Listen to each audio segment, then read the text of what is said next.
name is Nayan Yadav and today I am presenting my PPT on the problem that is unemployment.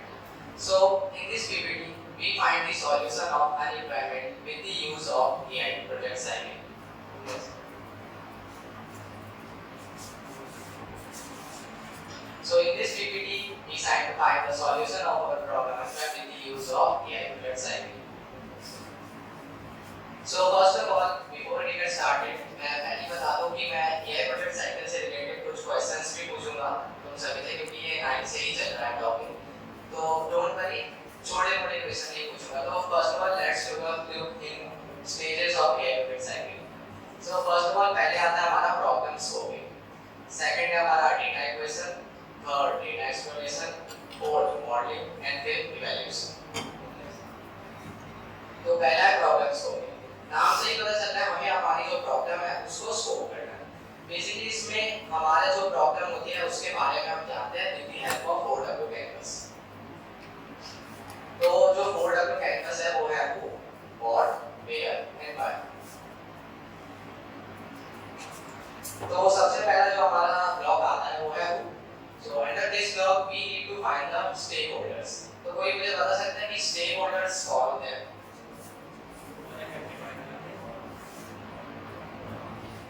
और कोई? दिव्यांश किससे? अच्छा, और बस? और कोई? देश?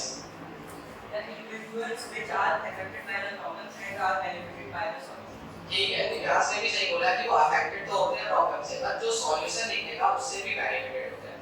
हमारी जो प्रॉब्लम है यानी अनएम्प्लॉयमेंट, तो जो उसमें स्टेक होल्डर्स है वो है यंग ग्रेजुएट्स. यहाँ पे जो यंग ग्रेजुएट्स है वो 15 से 29 एज के बीच में, और रूरल पॉपुलेशन है, अर्बन रूरल्स है, एजुकेटेड यूथ है. एजुकेटेड यूथ भी हमारे 15 से 29 एज के है. नेक्स्ट ब्लॉक आ जाता है हमारा बॉड ब्लॉक. बॉड ब्लॉक में हम जो प्रॉब्लम होती है उसका नेचर फाइंड करते हैं. एक्चुअल में प्रॉब्लम है क्या, हमें प्रॉब्लम के बारे में पता करना होगा कि प्रॉब्लम है क्या, तभी हम उसके बारे में अच्छे से जानेंगे. Unemployment is a condition in which skilled and able individuals do not get gainful job at a decent wages. यानी जो individuals skill तो होते हैं, उनके पास skill तो होती है, वो लोग काबिल तो होते हैं, पर वो लोग जॉब के लिए जो देते हैं तो उनको एक decent wages पे जॉब मिलती नहीं है. तो उसको ही unemployment कहते हैं उन्हीं individuals को. अब 83% of the jobless populations are youth of India which lead to lower GDP and economic growth of country. यानी जो हमारी वर्किंग को अनएम्प्लॉयमेंट पॉपुलेशन है उसमें से जो 83% लोग हैं वो जॉबलेस पॉपुलेशन में से 83% लोग यूथ है, यानी 15 से 29 एज वाले, जिससे हमारी जो जीडीपी है, इकोनॉमिक ग्रोथ है वो कम हो रही है हमारी कंट्री की. नेक्स्ट है हमारा where. Under this block we find the location and context of problem. हम जानेंगे यहाँ पे कि प्रॉब्लम ज्यादा अफेक्टेड कौन से एरिया में हो रही है. तो in India Kerala had the highest unemployment rate 15 से 29 age group in urban areas. Kerala में 15 से 29 एज ग्रुप में सबसे ज्यादा अनएम्प्लॉयमेंट है. मेल में भी सबसे ज्यादा अनएम्प्लॉयमेंट केरला में ही है. उसके बाद नीचे जम्मू एंड कश्मीर और आ जाता है, हरियाणा आ जाता है. तो ऐसे जो स्टेट्स हैं वहां पे अनएम्प्लॉयमेंट है. The unemployment are high in agriculture sector, rural areas as compared to other sector. जो रूरल एरियाज में एग्रीकल्चर सेक्टर है वहां पे भी है. हम सबको पता है एग्रीकल्चर सेक्टर में कौन सी अनएम्प्लॉयमेंट होती है? एसएसटी में पढ़ा है ना, this guy is unemployment. Okay, next block is why. Under this block we find why we find the benefits of the solution. जो benefits मिलेंगे solution से. अब हम ये सोच रहे हैं कि प्रॉब्लम तो है अनएम्प्लॉयमेंट, पर सॉल्यूशन से फायदा क्या होगा हमारा? ठीक है, दे दिया रोजगार लोगों को, फायदा भी तो होना चाहिए. तो फायदा ये होगा कि by reducing unemployment in India lead to economic growth, reduce poverty, youth potential, global competitiveness, social stability, sustainable growth and overall national development. अगर हम अपने यूथ को ज्यादा फैक्टर यहाँ पे यूथ ही है. एक्चुअली में जो स्टेक होल्डर्स है वो यंग ग्रेजुएट्स हो गए, एजुकेटेड यूथ हो गए, ये लोग ज्यादा है यहाँ पे एज कंपेयर टू हमारे जो बड़े हो गए लाइक 64 एजेस से, और 15 से 64 एजेस के बीच में जो लोग होते हैं उनमें कम है ये. आगे जब हम डेटा एक्सप्लोरेशन पढ़ेंगे तो उसमें और अच्छे से समझेंगे. तो यहाँ पे अगर हम बेनिफिट करते हैं सॉल्यूशन से तो हम ग्लोबली भी आगे बढ़ेंगे. जो हमारे अदर कंट्रीज है उनसे भी जुड़ने का हमें मौका मिलेगा. जाता है data acquisition. Data acquisition, acquisition word का मतलब किसी को पता है यहाँ पे?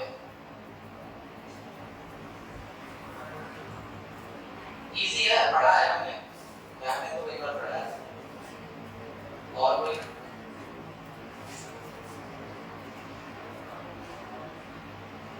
चंद्रकांत, अरे ट्राई तो कर।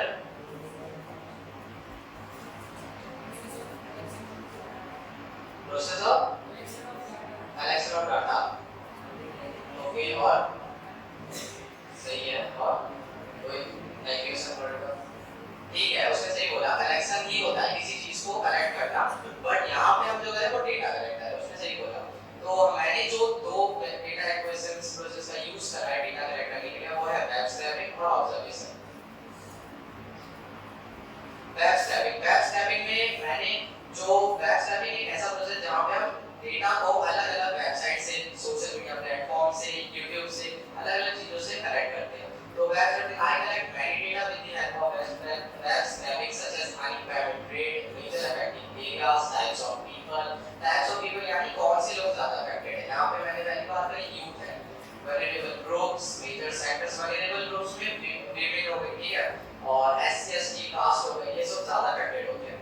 और major sectors, working population rate, labour force participation rate, ये भी हम आगे पढ़ेंगे एक्चुअली होता क्या है।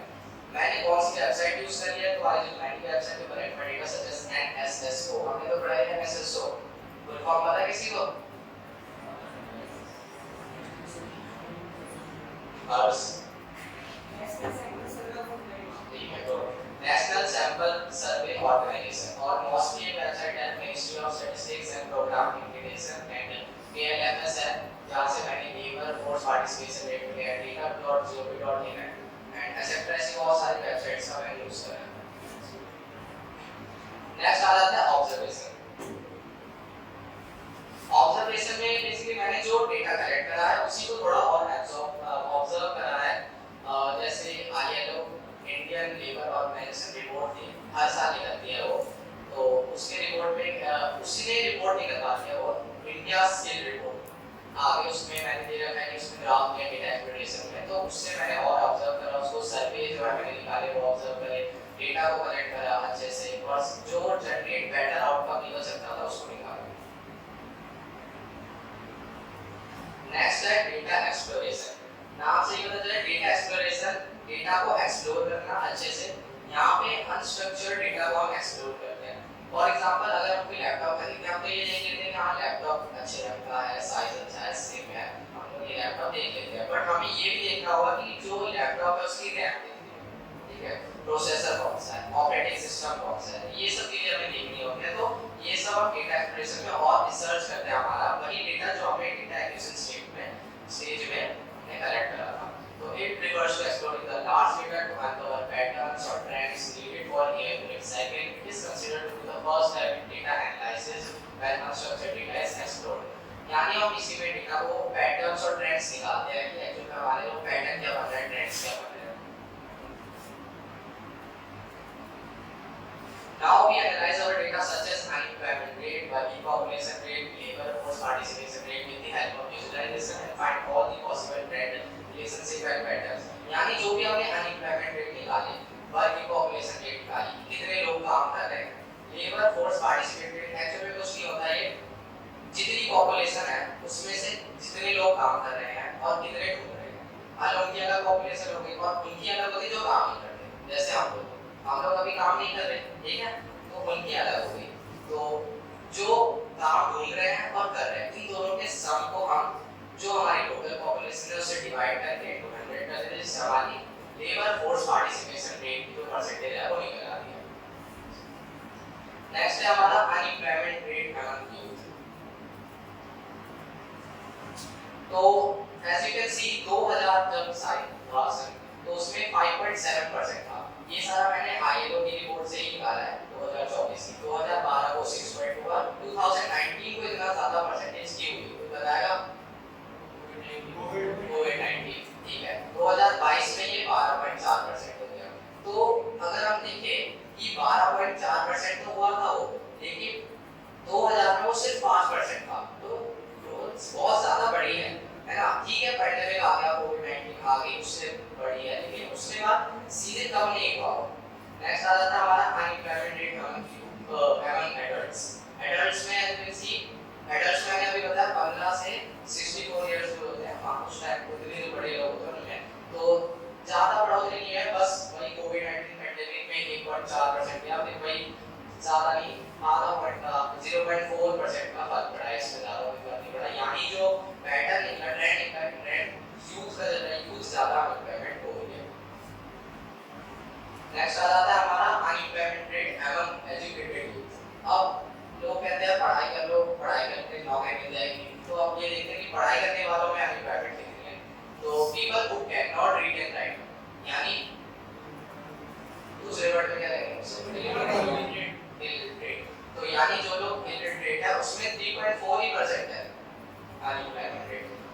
ग्रेजुएट है यानी जिन्होंने डिग्री ले रखी है वो है 29.1%। और जो पीपल है वो जिन्होंने सेकंड ग्रेजुएशन आया है 10th 12th पास कर लिया है उनमें तो 18.4% है। यानी जो अनग्रेजुएट है मतलब ग्रेजुएट है जिन्होंने डिग्री ले रखी है फायदा क्या है बीटेक की डिग्री ले ली बीबीए की डिग्री ले ली वो उधर बीटेक की डिग्री लेके गोलगप्पे बेच रहे हैं। अरे गोलगप्पे बेचना था तो नॉर्मली पैसा लगाते दुकान पे और ज्यादा बड़ी दुकान पे मतलब बीटेक ही करना था गोलगप्पे करने के तो फायदा ही क्या है ना। तो डिग्री लेने का कोई फायदा नहीं है स्किल होनी चाहिए। अगर हम कोई स्किल ले रहे हैं फॉर एग्जांपल रोड बनाने की स्किल सिविल इंजीनियरिंग ले रहे हैं अगर हमने उससे डिग्री तो ले ली पता चला उसे यही नहीं पता कि रोड कैसे बनेगा अच्छी ब्रिज कैसे बनेगा एक अच्छा तो फिर कैसे चलेगा है ना स्किल हमें सीखनी है। नेक्स्ट आ जाता है हमारा यूथ में भाई मैंने पहले ही बता दिया शुरुआत में कि 83% यूथ यानी जो अनएम्प्लॉयड पॉपुलेशन है उसमें से 83% लोग जो है वो यूथ है। मैंने इसमें एक और मॉडलिंग मतलब इसमें सर्वे में मैंने एक सर्वे और ऐड नहीं करा था मुझे जरूरत नहीं लगी क्योंकि पीपीटी बहुत लंबी हो जाएगी मैंने वैसे ही बता दे रहा हूँ 2022 का सेंसस निकला था उसमें पता चला 11,35,000 लोगों ने आईएओ यूपीएससी का एग्जाम दिया था। ठीक है आईएएस में आईएएस बनना जाता है आईएएस पीसीएस बनना जाता है आईपीएस बनना जाता है ठीक है तो उसने भरा था और उसमें से 900 लोग ही सिर्फ क्लियर कर पाए 900 लोग परसेंटेज निकाले तो 0.0008% लोगों ने क्लियर करा बाकी 99.9998% लोगों ने नहीं कर पाए। तो देख सकते हो कि कितनी ज्यादा लोग सरकारी नौकरी में भागे जा रहे हैं फायदा क्या है ना मतलब ठीक है ज्यादातर लोगों को पसंद क्या है नॉन टेक्निकल मतलब स्किल ना हो जॉब में आईएएस में स्किल की कोई जरूरत नहीं पड़ती जहां तक मुझे लगता है ठीक है नॉलेज ज्यादा चाहिए होती है उसमें एजुकेशन ज्यादा चाहिए होता है नॉन स्किल नॉन टेक्निकल चीजों में ज्यादा जाते हैं जॉब बनती है ना आराम से जिंदगी जियो अपनी ना जॉब बनती है वहां पे आप दूसरे सेक्टर्स में जाए प्राइवेट सेक्टर्स में फ्लिपकार्ट में जाए अमेज़न पे जाए उनका अगर उनकी जो ग्रोथ है वो कम हुई वो तुम्हें निकाल देंगे उनको कोई फर्क नहीं पड़ता ठीक है। तो लोग ज्यादातर कहाँ जाते हैं परमानेंट नौकरी पे ठीक है जैसे लोग जाना चाहते हैं कौन कौन यहाँ पे जाना चाहता है मतलब यूपीएससी सरकारी नौकरी में और अच्छा यूपीएससी कौन नहीं जाता है फोकस है ओके और हाँ तो इस सेक्टर्स में भी आना चाहिए लोगों को असल में देखो 900 लोगों ने करा क्लियर बाकी के जो बचे हुए हैं वो तो अपना टाइम वेस्ट कर रहे हैं ना या तो वो वापस से अपने साथ बैठेंगे या तो वो कहीं और सरकारी नौकरी में ट्राई करेंगे इससे फायदा क्या अगर यही लोग यही कहीं जाए दूसरे सेक्टर्स में जैसे स्किल सेक्टर्स हो गए टेक्निकल जॉब्स हो गए इन सब में ज्यादा करें तो इकोनॉमिकली बहुत बढ़ेगी है ना तो इन सब चीजों में ज्यादा जाना चाहिए। तो इन सब चीजों से लाइक यूपीएससी हो गया ये सब करना ये नहीं कि गलत चीज है पर जाना चाहिए उसमें भी जरूरी है उसमें तो ये सब करना चाहिए। अभी बजट निकला था कुछ टाइम पहले परसों ही निकला है उसमें जो गवर्नमेंट है वो स्किल लोन दे रही है स्किल ठीक है तो स्किल लोन में अगर किसी को स्किल कोई सीख गया तो वो स्किल लोन लेके उससे स्किल सीख सकता है। तो स्किल लोन सीख लेंगे इसलिए देंगे क्योंकि उन्हें भी पता है कि यहाँ पे सब डिग्री लेके बैठे हैं डिग्री लेने का कोई फायदा नहीं है स्किल जब तक नहीं होगी तब तक ये लोगों को बहुत कम पता है ठीक है स्किल ज्यादा जरूरी है। नेक्स्ट आता है हमारा मॉडलिंग में हम जो प्रोसेस करते हैं यानी सॉल्यूशन को प्रोसेस करेंगे अगर हम एआई मॉडल बना रहे हैं तो एआई मॉडल का हम प्रोसेस करेंगे और एआई मॉडल बनाएंगे। तो it is the stage where we make our AI model from prepared data we make our AI model with the help of database we collect different data equation stage तो हम वही data collect करते हैं और उसी से हम AI model बनाएंगे जो हमने प्रिपेयर्ड डेटा कलेक्ट कर रखा है। नेक्स्ट आता है हमारा मॉडल पहला मॉडल है हमारा make a job matching AI driven platform that matches candidates with job opening based on skills and preferences. यानी हमें ऐसा एआई मॉडल बनाना चाहिए जिसमें क्या होगा कोई अपनी स्किल्स डालेगा कि वो किस में अच्छा स्किल्ड है और उसके बाद उसके हिसाब से एआई उसे अलग-अलग फील्ड में जहां उसे स्किल की जरूरत हो वो मॉडल से वो उसे दे सकती है जॉब ठीक है। तो यहाँ पे एक हमने उसके बारे में पढ़ा है लर्निंग बेस्ड अप्रोच में रिग्रेशन क्लस्टरिंग तो यहाँ पे क्या आना चाहिए क्लासिफिकेशन क्या लगता है फर्स्ट एआई मॉडल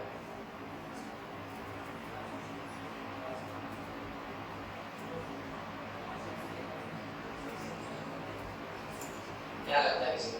पता है किसी को कि जो एक्चुअल में हम डेटा इसमें एंटर कर रहे हैं वो डेटा को सर्च करता है और उसको उस हिसाब से जो जॉब हमें चाहिए उसमें दे देता है, क्लासिफिकेशन कर रहा है, ठीक है। तो क्लस्टरिंग का भी इसमें यूज हो सकता है, क्लासिफिकेशन का भी यूज होता है, क्लस्टरिंग का भी, दोनों भी डिस्क्रीट डेटा सेट पे बेस्ड है, डिस्क्रीट माने अलग अलग।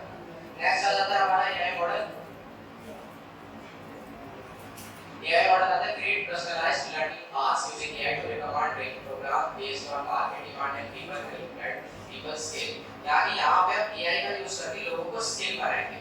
एक्चुअली में जो भी मार्केट में ट्रेंड चल रहा है आजकल ट्रेंड किस चल रहा है, AI का, ट्रेडिंग का, इन्वेस्टिंग का, इन सब चीजों में हम बहुत ज्यादा ट्रेंड में है ये सब चीजें। तो इसमें लोग अगर चाहे तो ज्यादा फायदा होगा। स्किल जरूरी है, लोग सोचते हैं कि स्किल सीख के आप आ जाना आराम से जिंदगी सरकारी नौकरी, क्यों? थोड़ा सी मेहनत करें अगर तो स्किल सीख सकते हैं आप, और स्किल अपनी अलग अलग हिसाब से कोई स्किल सीखे तो आजकल क्या नहीं किस स्किल में नहीं जॉब मिलती, फ्रीलांसिंग पे जाओ, हर चीज की स्किल पे तुम्हें अच्छा लिखना आता है तो उसके लिए स्किल है, तो भाई उसके लिए जॉब मिल रही है, एडिटिंग आती है उसके लिए जॉब मिलती है। तो नेक्स्ट हमारा जो एआई मॉडल आ जाता है वो है use AI to identify potential entrepreneurs and provide them with training, mentorship and access to funding opportunities. यहां पे एंटरप्रेन्योर्स को भी अगर हम सपोर्ट करें तो वो आगे बहुत ज़्यादा बढ़ सकते हैं, क्योंकि खुद का एक स्टार्टअप स्टार्ट करना बहुत ज़्यादा अच्छी बात है, क्योंकि इससे इकोनॉमिकली ग्रोथ बढ़ेगी और कंट्री से भी दूसरे से हमारी बातचीत होगी। कोई नई चीज़ हम लोग कैफेज ये सब तो आजकल स्टार्टअप में ही है, तो नई चीज़ें अगर हम प्रोवाइड करें एंटरप्रेन्योर्स को, क्योंकि आजकल उन लोगों को ट्रेनिंग मेंटरशिप नहीं मिलती, तो उससे हम उसको प्रोवाइड करवा सकते हैं और फंडिंग की अपॉर्चुनिटीज भी प्रोवाइड करा सकते हैं। तो लास्ट स्टेज है इवैल्यूएशन। इस स्टेज में हम जो एआई प्रोडक्ट डिजाइनिंग करते हैं, it is the stage of AI product designing and training where we properly test the system to find out the problem efficiency and performance of the model. यहां पे हम अपने model को test करते हैं, पता लगाते हैं कि कितनी एफिशिएंसी है उसमें, अच्छे से उसको परफॉर्मेंस दे रहा है कि नहीं, वो पता लगाते हैं। After the model is designed and trained, then the reliability of the model is checked using the testing data, accurate result data acquisition state। यहाँ पर टेस्टिंग डेटा का यूज करके हम अपने एआई मॉडल को पता लगाएंगे कि एक्चुअली में हमारा एआई मॉडल अच्छे से काम कर रहा है कि नहीं। यहाँ पे हम ट्रेनिंग डेटा को यूज नहीं करेंगे। क्यों यूज नहीं करेंगे? किसी को पता है?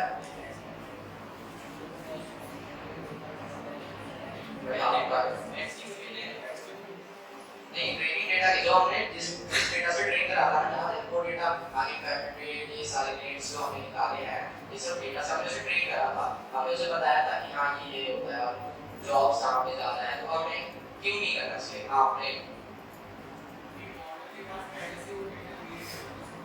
बिल्कुल हाँ, ट्रेनिंग डेटा जो हमने उसे ट्रेन करा था उसके पास वो पहले से ही पड़ा है, तो वो उसमें स्किल है, उसको पता है कि हाँ ट्रेनिंग डेटा ये तो मेरे पास है, तो मैं वो जवाब दे देगा। इसलिए हम अलग से टेस्टिंग डेटा लाते हैं और उसे टेस्ट करते हैं। Evaluation is mainly based on two factors, prediction और रियलिटी। प्रेडिक्शन हम करते हैं जो आउटकम देता है एआई मॉडल, और रियलिटी क्या होती है? हमारे पास जो रियलिटी पड़ी। फॉर एग्जांपल अगर हमारे पास एक फुटबॉल की पिक्चर है, रियलिटी है कि वो एक फुटबॉल की पिक्चर है। अगर हम एआई मॉडल को उसको देंगे तो वो क्या करेगा? वो सबसे पहले उसको चेक करेगा और बताएगा कि प्रेडिक्शन यस हाँ ये फुटबॉल है, तो रियलिटी क्या है? यस, और प्रेडिक्शन क्या है? यस। तो यहाँ पे ट्रू पॉजिटिव वाला आ जाता है।